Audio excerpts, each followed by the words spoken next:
Bonjour monsieur. Bonjour.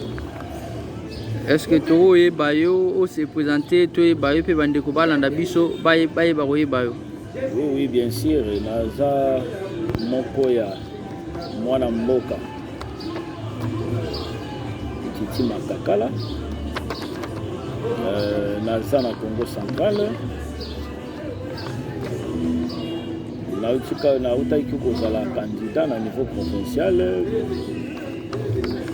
Et si bagité, mais du moins, dans ma songape samakasi, tu vas beaucoup lisusu, koya ko postuler dans les jours à venir. Merci Mwana Mboka ndeko Titi Makakala. Tozaro yo pe mingi ozolobela sur ko soutenir Mokonzi Mboka, le président de la République, son excellence Fatou Beton. Yo na Congo Central, mais ozo soutenir le président Fatou Beton. Est-ce que vous avez intérêt na simawana to soutien na yo ozali ko apporter na Mokonzi Mboka par rapport à nini? Merci beaucoup pour la parole, monsieur le journaliste.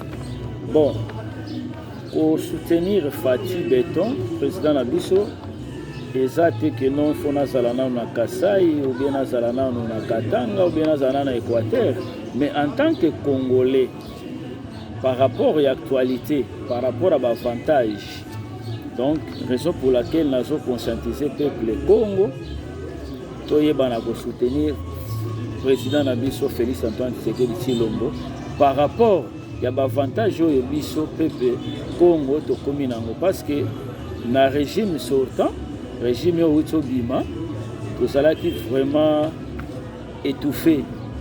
Alors raison pour laquelle nous avons conscientisé le peuple Congo, nous avons soutenir le président Nabiso Fatou Beton. Et puis, si je suis ça moi ba détail muke na koya kotanga ngo comme ça mutu nyonso alanda ayeba pourquoi tous bana ko soutenir le président Nabiso en tant que Mwana Mboka neti ngai aza Mwana Mboka. Oui, bien sûr, parce que notre président aza Mwana Mboka. Viba des autres lelo comme na Mboka Nabiso. L'agression rwandaise et pas bitumba ndenge na ndenge, raison pour laquelle na minute oyo totika nanu kolanda ba divergence oyo eza kati ya Mboka Nabiso par rapport ya ba ongai naza mungala ongai naza moshwaelo ongai naza muluba te na minute oyo comme Mboka Nabiso Congo ezobunda na Rwanda, donc peu importe mabe ya Fati, du moins pour le moment il faut soutenir ye nanu to bengana nanu ba Rwanda bako batondi na Mboka Nabiso soki ba Rwanda bakei nde enfin tokoyeba na kovanda pona koyeba kobongisa oyo eza kati ya Mboka Nabiso par rapport à bikolo oyo eza na kati ya Congo. Mais à l'instant na kozala ingrate na kende ko lobakeno to soutenir un étranger par rapport à soutenir Mwana Mboka Fatou Beton, fils du pays. Na kosala ngote c'est la haute trahison. Na kosala eloko wana te. Ba Congolais bazo kangai balongola sentiment. Balongola sentiment. Mboka soke zo bunda na mboka mususu. Quel que soit problème, il faut te protéger na no ya biso. Soki munguni abimi nde tango tokotika la nde toyebana ko bongisa biso na biso na kati ya Mboka Nabiso. Mais ko kende ko soutenir mupaya par rapport ya Mwana Mboka en tout cas nazo benda peuple mu Congo matoi et nazo continuer ko conscientiser bango que to continuer ko soutenir Fatou Beton parce que même les mwana semi de son vivant abanda ko insister que azali neveu entre un frère et un ami, le choix est clair. Toko salaba ingrate, faut te soutenir dans nos Fatou Beton. Voilà. Na koki ko tangela yo ba avantage. Permettez-moi natanga quelques ba avantage. Mais Mwana Mboka ngani ngai avant to koma kuna, est-ce que oza satisfait pour na remaniement ya gouvernement et uchi ko sale masumino ade? Bien sûr, parce que mon cher frère, même problème, il y a changement, il y a constitution.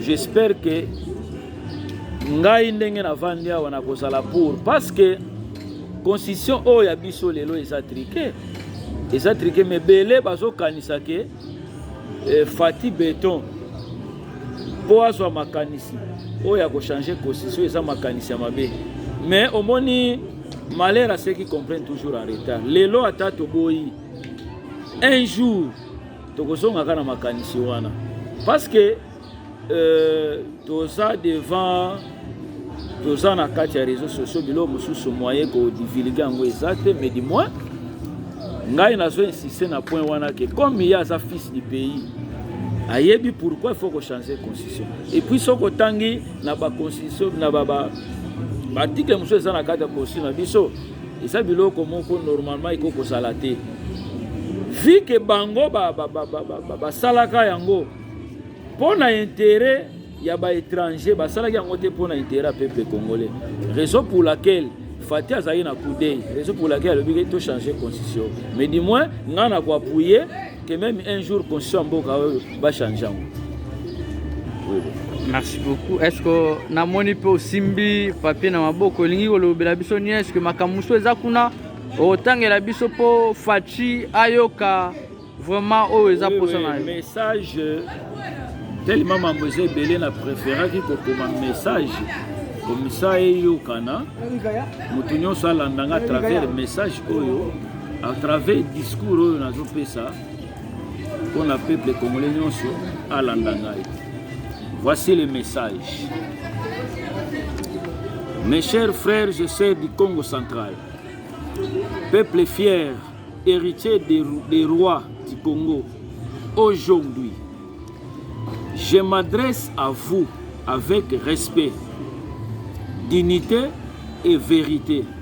Notre province, trop souvent oubliée, a porté silencieusement des blessures de l'injustice, de la marginalisation,